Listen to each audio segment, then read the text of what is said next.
امام جعفر صادق علیہ الصلوۃ والسلام نے ارشاد فرمایا کہ امتحنوا شیعتنا عند ثلاث،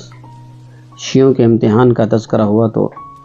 فرمایا اگر دیکھنا چاہتے ہو کہ میرا شیعہ کون ہے تو پھر اسے آزماؤ، اس کا امتحان لو 3 مقامات پر۔ پہلا وقت کون سا ہے؟ فرمایا دیکھو کہ وہ نماز کی رعایت کرتے ہیں یا نہیں کرتے عند الوقت۔ جب نماز کا وقت ہو جاتا ہے تو یہاں رعایت کرنے سے مراد اول وقت میں نماز کی ادائیگی ہے۔ لہذا اگر اول وقت سے تاخیر کرتا ہے نماز کو، اور سستی اور غفلت سے کام لیتا ہے اور تاخیر کر کے نماز کو ادا کرتا ہے تو گویا یہ بھی نماز کی رعایت اس نے نہیں کی۔ دوسری چیز فرمایا دیکھو کہ یہ ہمارے مومن وہ ہیں جو دوسروں کے راز چھپاتے ہیں، ایک دوسرے کے گناہوں کو بیان نہیں کرتے،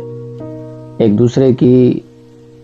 عیب جوئی نہیں کرتے، ایک دوسرے کی چغل خوری نہیں کرتے، ایک دوسرے کی غیبت نہیں کرتے، ایک دوسرے کے رازدار ہوتے ہیں، ایک دوسرے کے راز سینوں میں چھپائے ہوتے ہیں۔ کہ گویا کہ مومن کا سینہ فرما رہے ہیں کہ رازوں کا مدفن ہوتا ہے، کہ جہاں ہر راز مومن کا دفن ہوتا ہے۔ اور فرمایا تیسری چیز اور ہمارے چاہنے والوں کی یہ ہے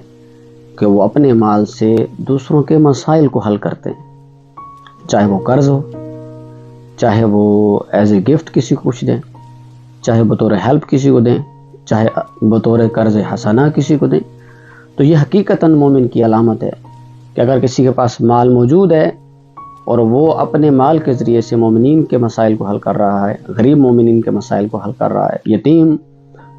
بچوں کی مومن کے گھروں میں پرورش کر رہا ہے اپنے مال کے ذریعے سے، تو واقعاً وہ امام صادق علیہ الصلوۃ والسلام کی بتائی ہوئی اس شک کے مطابق کام کر رہا ہے۔